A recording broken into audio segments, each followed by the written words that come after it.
شروع اللہ کا نام لے کر جو بڑا مہربان نہایت رحم والا ہے۔ سب تعریف اللہ ہی کو ہے جس نے اپنے محبوب بندے محمد صلی اللہ علیہ وآلہ وسلم پر یہ کتاب نازل کی اور اس میں کسی طرح کی گجی اور پیچیدگی نہ رکھی، بلکہ سیدھی اور سلیس اتاری تاکہ لوگوں کو عذاب سخت سے جو اس کی طرف سے آنے والا ہے ڈرائے، اور مومنوں کو جو نیک عمل کرتے ہیں خوشخبری سنائے کہ ان کے لیے ان کے کاموں کا نیک بدلہ یعنی بہشت ہے جس میں وہ ہمیشہ رہیں گے، اور ان لوگوں کو بھی ڈرائے جو کہتے ہیں کہ اللہ نے کسی کو بیٹا بنا لیا ہے۔ ان کو اس بات کا کچھ بھی علم نہیں اور نہ ان کے باپ دادا ہی کو تھا۔ یہ بڑی سخت بات ہے جو ان کے منہ سے نکلتی ہے، اور کچھ شک نہیں کہ یہ جو کچھ کہتے ہیں محض جھوٹ ہے۔ اے پیغمبر، اگر یہ اس کلام پر ایمان نہ لائیں تو شاید تم ان کے پیچھے رنج کر کر کے اپنے تئیں ہلاک کر دو گے۔ جو چیز زمین پر ہے ہم نے اس کو زمین کے لیے زینت بنایا ہے تاکہ لوگوں کی آزمائش کریں کہ ان میں کون اچھے عمل کرنے والا ہے، اور جو چیز زمین پر ہے ہم اس کو نابود کر کے بنجر میدان کر دیں گے۔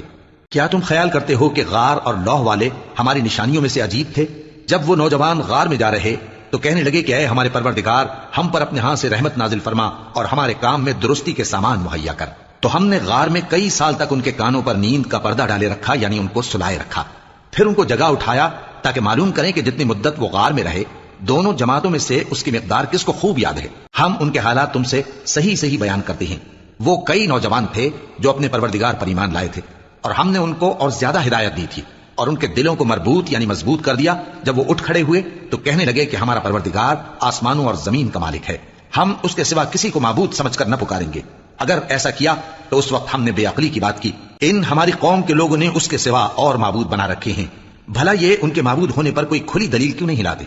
تو اس سے زیادہ کون ظالم ہے جو اللہ پر جھوٹ باندھے؟ اور جب تم نے ان مشرکوں سے اور جن کی یہ اللہ کے سوا عبادت کرتے ہیں ان سے کنارہ کر لیا ہے تو غار میں چل رہو، تمہارا پروردگار تمہارے لیے اپنی رحمت وسیع کر دے گا اور تمہارے کاموں میں آسانی کے سامان مہیا کرے گا۔ اور جب سورج نکلے تو تم دیکھو کہ دھوپ ان کے غار سے داہنی طرف سمٹ جائے، اور جب غروب ہو تو ان سے بائیں طرف کترا جائے، اور وہ اس غار کے کشادہ حصے میں تھے۔ یہ اللہ کی نشانیوں میں سے ہیں، جس کو اللہ ہدایت دے وہ ہدایت یاب ہے، اور جس کو گمراہ رہنے دے تو تم اس کے لیے کوئی دوست راہ بتانے والا نہ پاؤ گے۔ اور تم ان کے متعلق خیال کرو کہ وہ جاگ رہے ہیں حالانکہ وہ سوتے ہیں، اور ہم ان کو دائیں اور بائیں کروٹ بدلاتے تھے، اور ان کا کتا چوکھٹ پر دونوں ہاتھ پھیلائے ہوئے تھا۔ اگر تم ان کو جھانک کر دیکھتے تو پیٹ پھیر کر بھاگ جاتے اور ان سے دہشت میں آ جاتے۔ اور اسی طرح ہم نے ان کو اٹھایا تاکہ آپس میں ایک دوسرے سے دریافت کریں۔ ایک کہنے والے نے کہا کہ تم یہاں کتنی مدت رہے؟ انہوں نے کہا کہ 1 دن یا اس سے بھی کم۔ انہوں نے کہا کہ جتنی مدت تم رہے ہو تمہارا پروردگار ہی اس کو خوب جانتا ہے، تو اپنے میں سے کسی کو یہ روپیہ دے کر شہر بھیجو، وہ دیکھے کہ نفیس کھانا کون سا ہے تو اس میں سے کھانا لے آئے، اور احتیاط سے آئے جائے اور تمہارا حال کسی کو نہ بتائے۔ اگر وہ تم پر دسترس پالیں گے تو تمہیں سنسار کر دیں گے یا پھر اپنے مذہب میں داخل کر لیں گے، اور اس وقت تم کبھی فلاح نہیں پاؤ گے۔ اور اسی طرح ہم نے لوگوں کو ان کے حال سے خبردار کر دیا تاکہ وہ جانیں کہ اللہ کا وعدہ سچا ہے، اور یہ کہ قیامت جس کا وعدہ کیا جاتا ہے اس میں کچھ شک نہیں۔ اس وقت لوگ ان کے بارے میں باہم جھگڑنے لگے اور کہنے لگے کہ ان کے غار پر عمارت بنا دو۔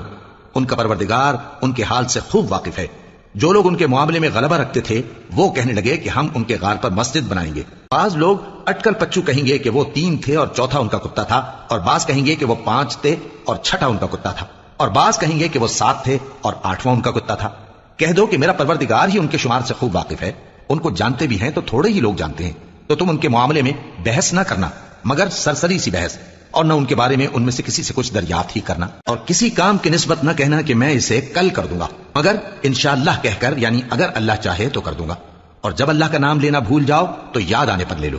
اور کہہ دو کہ امید ہے کہ میرا پروردگار مجھے اس سے بھی زیادہ ہدایت کی باتیں بتائے۔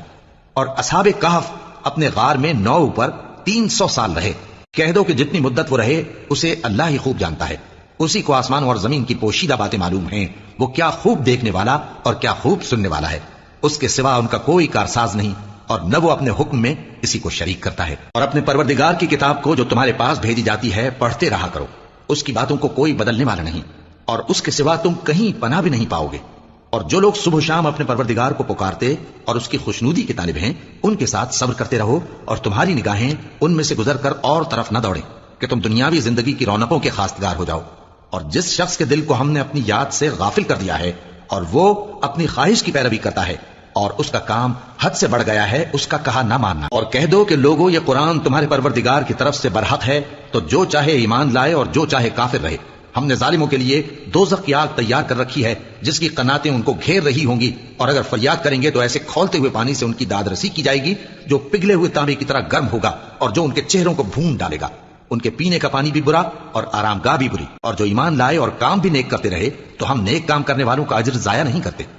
ایسے لوگوں کے لیے ہمیشہ رہنے کے باغ ہیں جن میں ان کے محلوں کے نیچے نہریں بہ رہی ہیں، ان کو وہاں سونے کے کنگن پہنائے جائیں گے اور وہ باریک دیبا اور اطلس کے سبز کپڑے پہنا کریں گے اور تختوں پر تکیے لگا کر بیٹھا کریں گے۔ کیا خوب بدلہ اور کیا خوب آرام گاہ ہے۔ اور ان سے دو شخصوں کا حال بیان کرو جن میں سے ایک کو ہم نے انگور کے 2 باغ عنایت کیے تھے اور ان کے گردا گرد کھجوروں کے درخت لگا دیے تھے اور ان کے درمیان کھیتی پیدا کر دی تھی۔ دونوں باغ کثرت سے پھل لاتے اور اس کی پیداوار میں کسی طرح کی کمی نہ ہوتی، اور دونوں میں ہم نے ایک نہر بھی جاری کر رکھی تھی، اور اس طرح اس شخص کو ان کی پیداوار ملتی رہتی تھی۔ تو ایک دن جبکہ وہ اپنے دوست سے باتیں کر رہا تھا، کہنے لگا کہ میں تم سے مال و دولت میں بھی زیادہ ہوں اور جتھے اور جماعت کے لحاظ سے بھی زیادہ عزت والا ہوں، اور ایسی شیخیوں سے اپنے حق میں ظلم کرتا ہوا اپنے باغ میں داخل ہوا۔ کہنے لگا کہ میں نہیں خیال کرتا کہ یہ باغ کبھی تباہ ہو، اور نہ خیال کرتا ہوں کہ قیامت برپا ہو، اور اگر میں اپنے پروردگار کی طرف لوٹایا بھی جاؤں تو وہاں ضرور اس سے اچھی جگہ پاؤں گا۔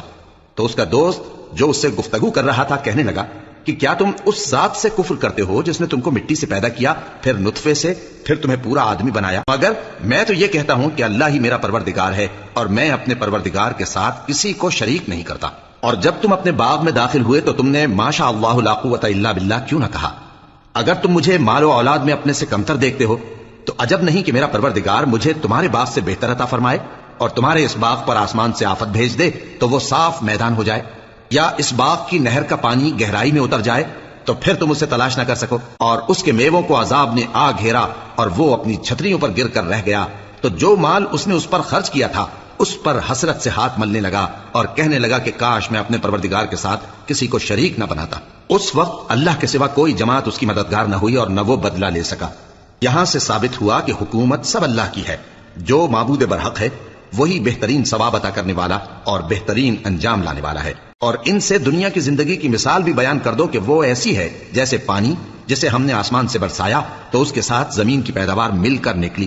پھر وہ چورا چورا ہو گئی کہ ہوائیں اسے اڑاتی پھرتی ہیں، اور اللہ تو ہر چیز پر قدرت رکھتا ہے۔ مال اور بیٹے تو دنیا کی زندگی کی رونق و زینت ہیں، اور نیکیاں جو باقی رہنے والی ہیں وہ ثواب کے لحاظ سے تمہارے پروردگار کے ہاں بہت اچھی اور امید کے لحاظ سے بہت بہتر ہیں۔ اور جس دن ہم پہاڑوں کو چلائیں گے اور تم زمین کو صاف میدان دیکھو گے اور ان لوگوں کو ہم جمع کر لیں گے تو ان میں سے کسی کو بھی نہیں چھوڑیں گے، اور سب تمہارے پروردگار کے سامنے صف باندھ کر لائے جائیں گے، تو ہم ان سے کہیں گے کہ جس طرح ہم نے تم کو پہلی بار پیدا کیا تھا اسی طرح آج تم ہمارے سامنے آئے، لیکن تم نے تو یہ خیال کر رکھا تھا کہ ہم نے تمہارے لیے قیامت کا کوئی وقت مقرر ہی نہیں کیا، اور اعمال کی کتاب کھول کر رکھی جائے گی تو تم گناہ گاروں کو دیکھو گے کہ جو کچھ اس میں لکھا ہوگا اس سے ڈر رہے ہوں گے، اور کہیں گے ہائے شامت، یہ کیسی کتاب ہے کہ نہ چھوٹی بات کو چھوڑتی ہے نہ بڑی کو، کوئی بات بھی نہیں مگر اسے لکھ رکھا ہے، اور جو عمل کیے ہوں گے سب کو حاضر پائیں گے، اور تمہارا پروردگار کسی پر ظلم نہیں کرے گا۔ اور جب ہم نے فرشتوں کو حکم دیا کہ آدم کو سجدہ کرو تو سب نے سجدہ کیا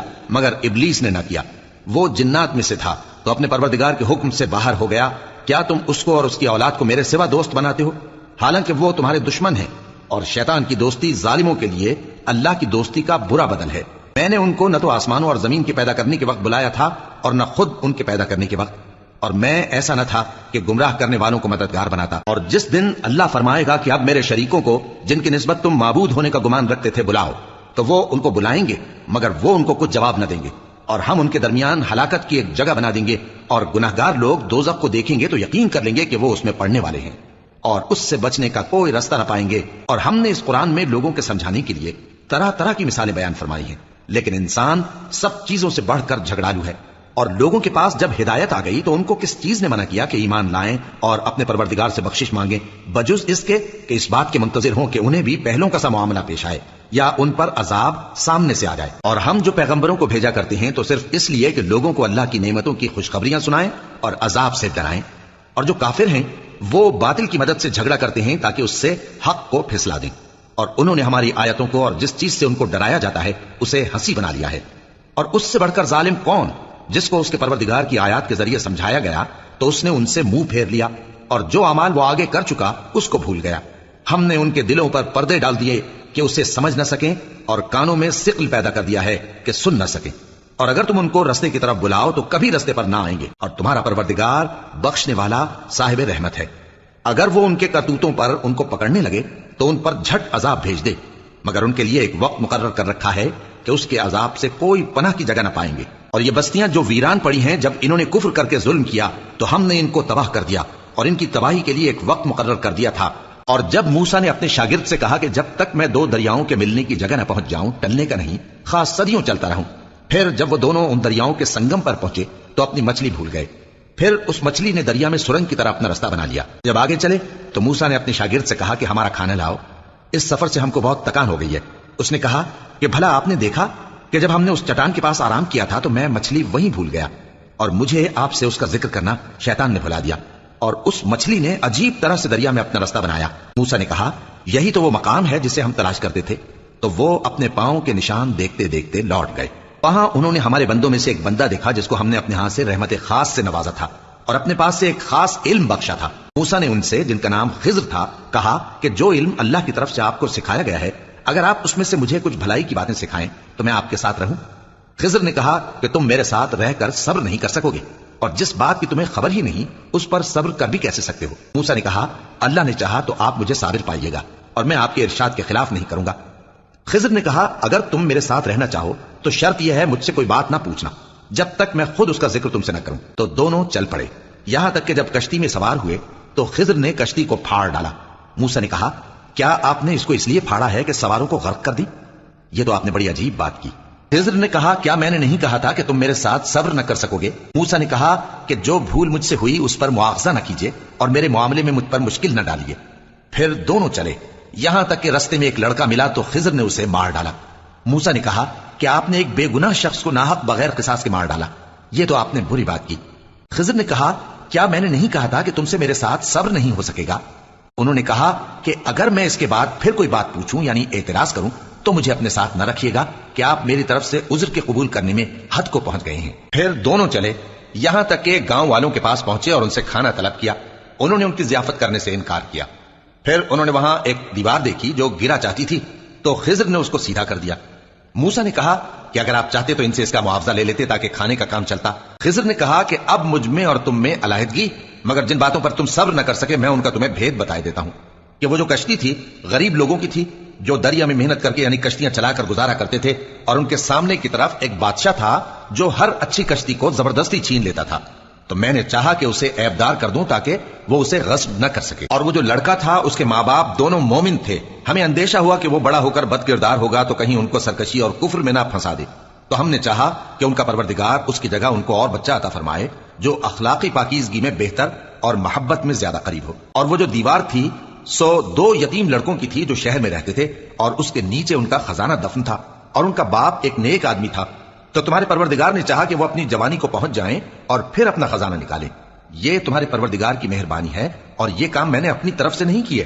یہ ان باتوں کی حقیقت ہے جن پر تم صبر نہ کر سکے۔ اور تم سے ذوالقرنین کے بارے میں دریافت کرتے ہیں، کہہ دو کہ میں اس کا کسی قدر حال تمہیں پڑھ کر سناتا ہوں۔ ہم نے اس کو زمین میں بڑا اقتدار دیا تھا اور ہر طرح کا سامان اس کو عطا کیا تھا، تو اس نے ایک سفر کا سامان کیا، یہاں تک کہ جب سورج کے غروب ہونے کی جگہ پہنچا تو اسے ایسا پایا کہ ایک کیچڑ والے چشمے میں ڈوب رہا ہے، اور اس چشمے کے پاس ایک قوم دیکھی۔ ہم نے کہا ذوالقرنین تم ان کو خواہ تکلیف دو خواہ ان کے بارے میں بھلائی اختیار کرو، دونوں باتوں کی تم کو قدرت ہے۔ ذوالقرنین نے کہا کہ جو کفر و بد کرداری سے ظلم کرے گا اسے ہم سزا دیں گے، پھر وہ اپنے پروردگار کی طرف لوٹایا جائے گا تو وہ بھی اسے بڑا عذاب دے گا،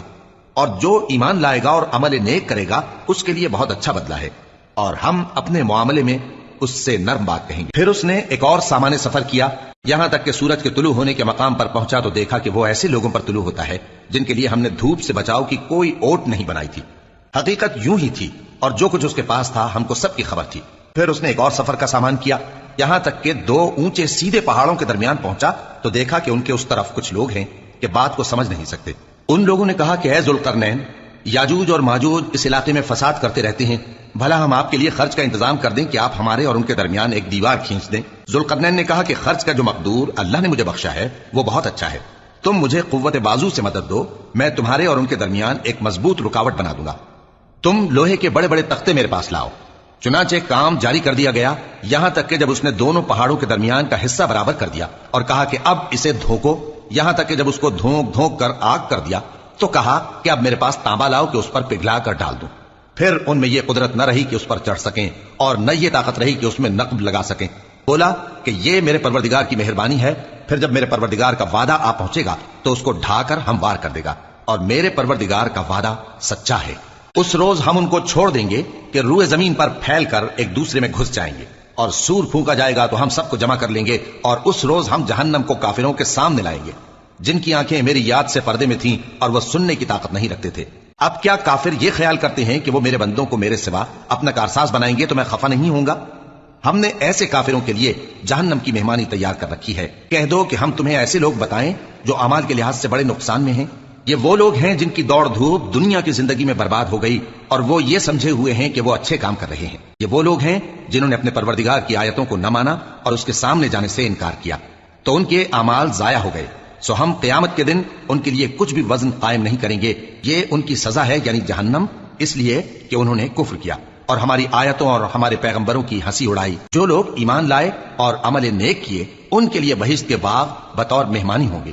ہمیشہ ان میں رہیں گے اور وہاں سے مکان بدلنا نہ چاہیں گے۔ کہہ دو کہ اگر سمندر میرے پروردگار کی باتوں کے لکھنے کے لیے روشنائی ہو تو قبل اس کے کہ میرے پروردگار کی باتیں تمام ہوں سمندر ختم ہو جائے، اگرچہ ہم ویسا ہی اور اس کی مدد کو لائیں۔ کہہ دو کہ میں تمہاری طرح کا ایک بشر ہوں، البتہ میری طرف وہی آتی ہے کہ تمہارا معبود وہی ایک معبود ہے۔ تو جو شخص اپنے پروردگار سے ملنے کی امید رکھے چاہیے کہ عمل نیک کرے اور اپنے پروردگار کی عبادت میں کسی کو شریک نہ بنائے۔